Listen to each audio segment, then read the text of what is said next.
Welcome to a very special three-part series here on Who's Helping You Heal. This is part one of our conversation called Healing Your Money Story, a financial wellness check-in. I've invited some amazing guests, my healing squad, to share their honest, personal reflections on money, finances, and how our early experiences shaped the way we save, spend, and think about wealth today. It's real, it's vulnerable, and it is necessary. Let's get into it. We are back with the Healing Squad. And today we have a beautiful topic that we are talking about around financial wellness. And with this, the Healing Squad's ready to get at it. We have some 5 questions to go for. And the first question here is, what messages about money, spoken or unspoken, did you receive growing up? And how have they shaped your current relationship with finances? So, of course, Professor, you said you're going to start us off. Everybody else, if you're on mute, cool. Let's go at it. You heard the question. What you got for us? Look, you know what? I'm glad I signed up for this one. Not that I wouldn't have signed up anyways. But this is to me, this is a foundational question to this whole conversation, which is, what were you given about money, whether intentionally or not? And so, as somebody who thinks about the deconditioning of things, which is what conditions were you given? So I was born in homelessness. So being able to do without was what I learned how to do. I saw wealth as being something different than the being. So when I think about what I want to do professionally, money is never attached to it. I want to do it because like I can do it, guys. This makes sense. Because in that space of not having money, you see people doing and collaborating on the strength of you got this skill and I got this skill, you got this need and I got this need. That was the sort of the space you're in when you don't have. But you also see how wealth is dangled over that head, right? If you do this, I'll give you this. If you do this, I'll do that. So there's this whole I got to sing and dance, I got to jump, I got to do something in order for me to be able to get money. So there's this sense of when you think about foundationally, what we get is the situation you're given in. If your parents had money, well, your relationship with money was based on how they already had their healing or non-healing in that space, right? And so in poverty, what you don't get is any foundations of anything. You don't have a good value proposition of it. What does it mean to hold it? What does it mean to grow it? When you're in poverty, as soon as you get it, you have to apply it to a negative situation you already in. So you never really know what it's like to have money on a positive. And so in that mindset, you learn how to spend without having, because that's how you grew up in that pot. So when you think about spoken and unspoken, it blends in that space between what you actually see and the practical reality of what it means to not have at all, That was deep. right? That was really, really deep. I guess for me, I was different. Like my mom came from a household of 12 kids. My grandparents had 12 kids.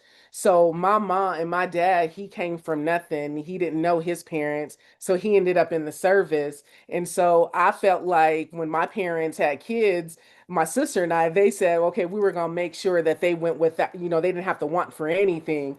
My mother Mm-hmm. always said, I make sure that you have a roof over your head, you have clothes. I give you what you need, not what you want. So it wasn't, my mother was always talking about finances, and my dad, he was just doing his own thing. And I guess for me growing up, it was all about how to save, save, save. But I didn't listen. My mother gave good advice. She still tries to give me good advice, but finances was, it has always been a struggle for me because for me, it's like if I have the money, I want to spend the money. And then when I don't have it, what do I do? How do I save it? And so it for our generation, there's a different groups of people who want to spend because they're like, I didn't grow up with the things um that my parents could provide for me. Like I couldn't get the latest and greatest. My parents said, this is what you get. And then when I got older, I said I was going to buy whatever I wanted. It didn't matter what it was. And you have people in my generation who and when they were younger, their parents or grandparents bought them whatever they wanted, and now they can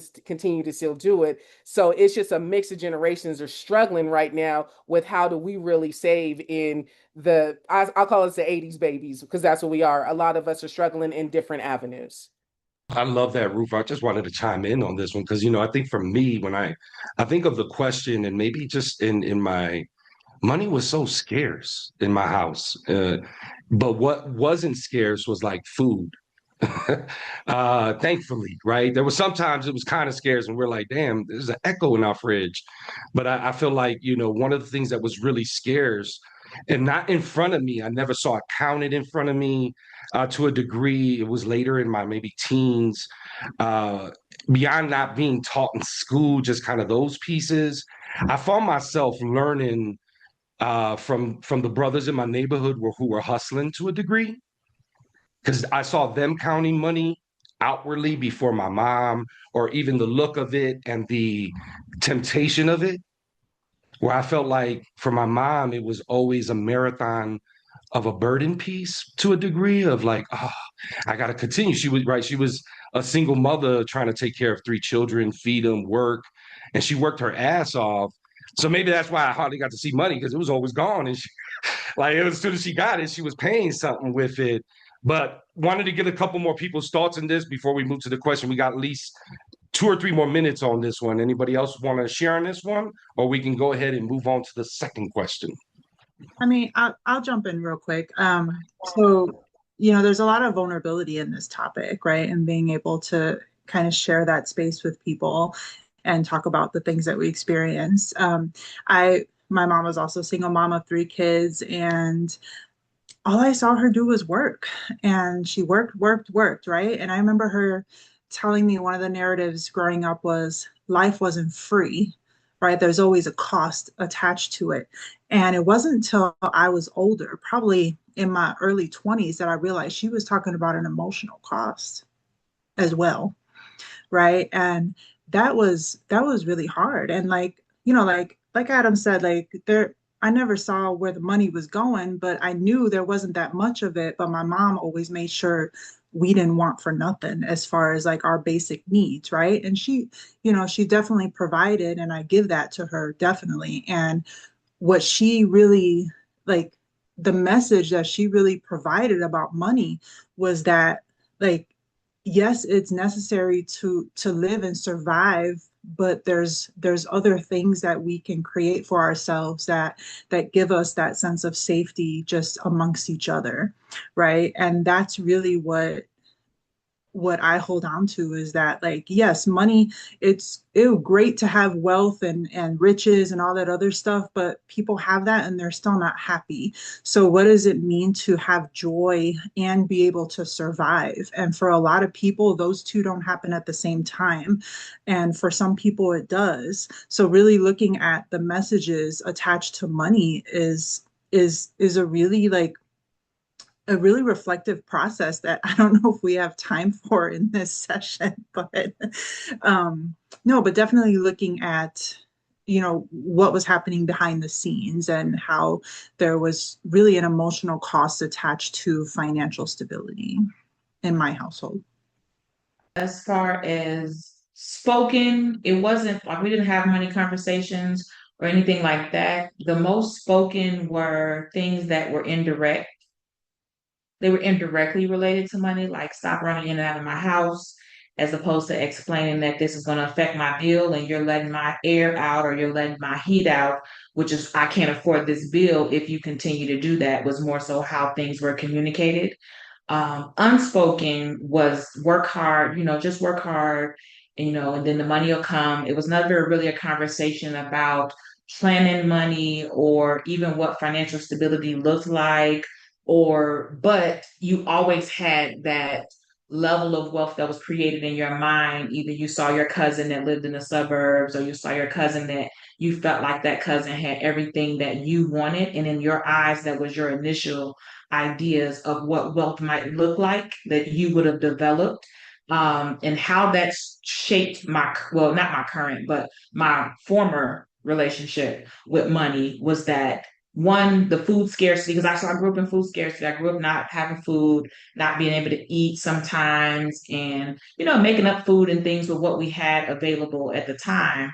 And so when I had my daughter, by an abundance of food, because I was triggered by having an empty refrigerator, and I was triggered by having empty cabinets. So I overspent on food because I felt a sense of calm by my refrigerator and my cabinets being full, even though it was just me and my daughter and nobody was there to eat that food. So it was just, I had plenty of food if anybody wanted to stop by, but it was just there because there was no way that we could consume that amount of food. But it was a trigger for me. So that's something that I did.